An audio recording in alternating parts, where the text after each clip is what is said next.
अलबेले किस्सों की दास्तां के सिलसिले शुरू हुए, बनके कहानियां कहानियां।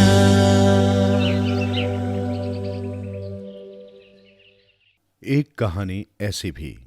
आइए सुनते हैं आज की कहानी 100 टके की बात। एक व्यापारी था, उसका एक ही बेटा था। वो अपने बेटे को जी जान से प्यार करता था। एक दिन उसके बेटे ने देश छोड़ परदेश में व्यापार करने की इच्छा पिता को बताई। पहले तो पिता ने उसे समझाया कि अपना देश छोड़ परदेश जाने की जरूरत क्या है, अपना व्यापार ही देखो। लेकिन वो नहीं माना। बेटे की जिद के आगे व्यापारी को झुकना ही पड़ा। वो अपने पिता से 400 स्वर्ण मुद्राएं ले घर से निकल पड़ा। वो घूमते हुए एक शहर के बाजार में पहुंचा। वहां पर एक आदमी बैठा हुआ आवाज लगा रहा था, ज्ञान की बातें खरीद लो। ज्ञान की बातें बेचता हुआ आदमी देख व्यापारी के बेटे को बड़ा आश्चर्य हुआ। वो उत्सुकता से उसके पास जा पहुंचा। उसने उस आदमी से पूछा, क्यों भाई, ज्ञान की बातें कितने की हैं? उस आदमी ने कहा, 100 स्वर्ण मुद्रा की एक बात है। सेठ के बेटे के पास 400 स्वर्ण मुद्राएं थी। उसने 100 स्वर्ण मुद्राएं देते हुए ज्ञान की एक बात खरीद ली। वो आदमी बोला, एक से भले दो होते हैं। सेठ के बेटे ने फिर 100 स्वर्ण मुद्राएं उसे दी और दूसरी ज्ञान की बात भी देने को कहा।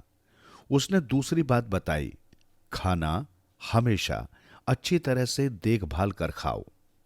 व्यापारी के बेटे ने बची हुई बाकी 200 स्वर्ण मुद्राएं भी उसे दे दी और बाकी की दो बातें बताने के लिए कहा। परदेश में कभी किसी का यकीन मत करो, और चौथी बात यह कि जब भी सोना तो झटक पटक कर ही सोना।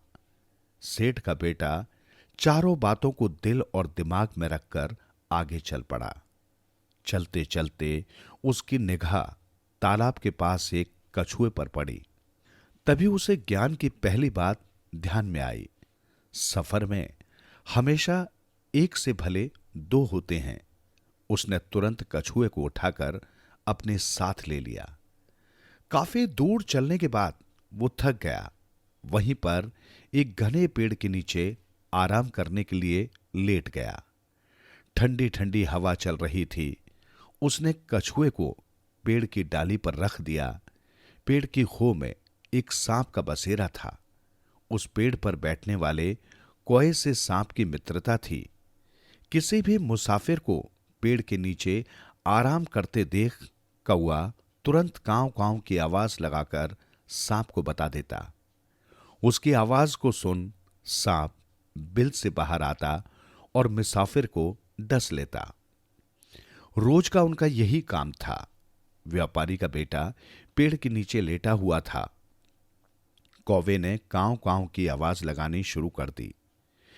वो आवाज सुनकर सांप तुरंत ही बाहर निकला और व्यापारी के बेटे को डस लिया।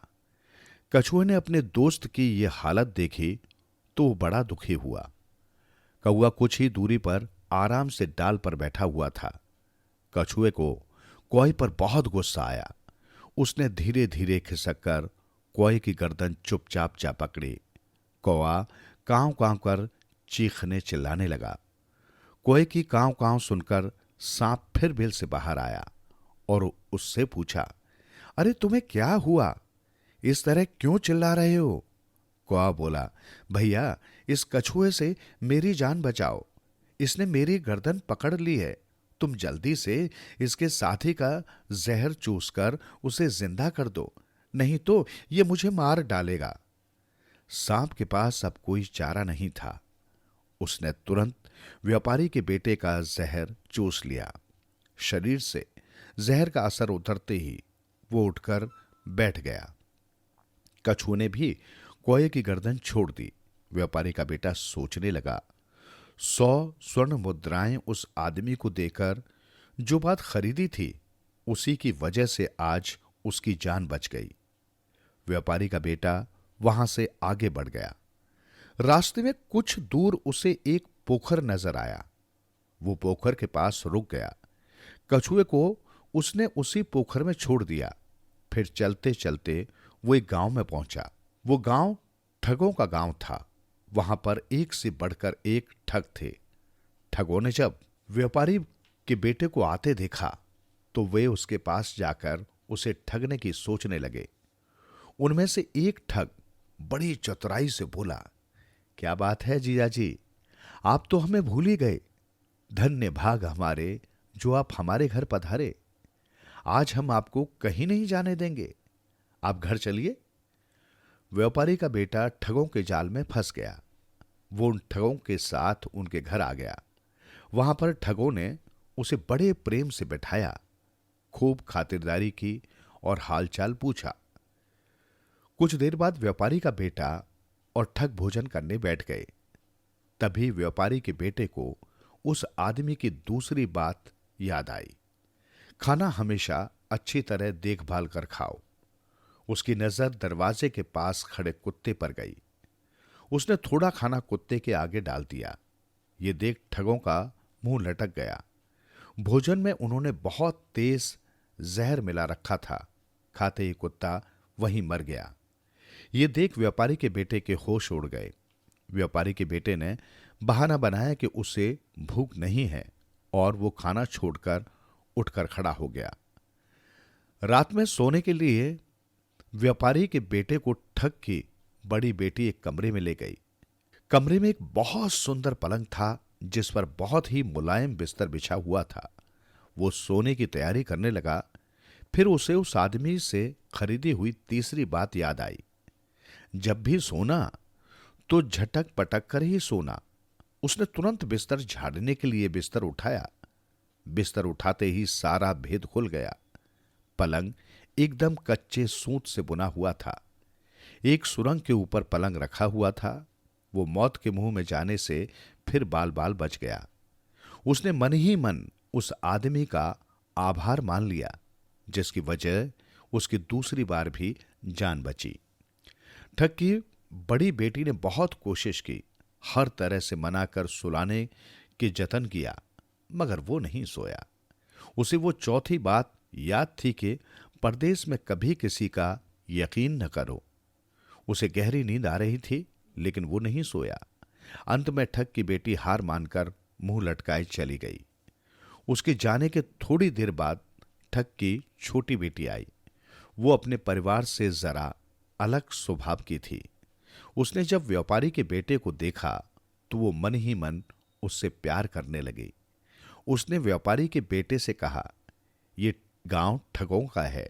मेरे पिता इस गांव के ठगों के सरदार हैं। मेरे पिता को रमल विद्या आती है, जिससे उन्हें पता चल गया है कि तुम्हारी जांग में 5 लाल हैं। वे तुम्हें मारकर लाल हड़पना चाहते हैं। यदि तुम बचना चाहते हो तो यहां से चले जाओ। हमारे पास ऐसी 2 सांडनियां हैं जो पतली दुबली होने पर भी 1 घंटे में 100 कोस जाती हैं। वे बाहर बाड़े में बंधी हुई हैं। तुम चुपचाप जाओ और एक 100 कोस वाली सांडनी ले जाओ। हम लोग उस पर बैठकर भाग जाएंगे। उसकी बात व्यापारी के बेटे को ठीक लगी। वे दोनों सांडनी पर बैठकर वहां से निकल गए। भागते भागते सुबह हो गई। ठगों के सरदार की छोटी बेटी कुछ सोचकर बोली, अब हम दोनों को हिम्मत से काम लेना पड़ेगा। ठग की बेटी को तभी दूसरी 100 कोस वाली सांडनी पर बैठा भाई नजर आया। उसने व्यापारी के बेटे को कहा, तुम जल्दी से इस पेड़ पर चढ़ जाओ। जैसा मैं इशारा करूं तुम वैसा ही करना। व्यापारी के बेटे ने वही किया और पेड़ पर चढ़कर बैठ गया। इतने में ठग सरदार का बेटा भी अपनी छोटी बहन के पास आ गया। वो भाई को देख छाती पीट पीट कर रोने लगी। भैया, तुमने ठीक किया जो जल्दी से आ गए। ये तो मुझे जबरदस्ती भगाकर लिए जा रहा था। वो देखो, तुम्हारे डर से पेड़ पर चढ़कर छुपा बैठा है। तुम तुरंत ही ऊपर जाओ और उसकी गर्दन उतार लाओ। ठग का बेटा बहन की बातों में आ गया। बहन के पास सांडनी छोड़ पेड़ पर चढ़ गया। ठग की बेटी फटाफट सांडनी पर बैठ गई और व्यापारी के बेटे को इशारा किया कि पेड़ से कूदकर सांडनी पर बैठ जाए। व्यापारी के बेटे ने वैसा ही किया और देखते ही देखते दोनों नजरों से ओझल हो गए। ठग सरदार का बेटा हाथ मलता रह गया।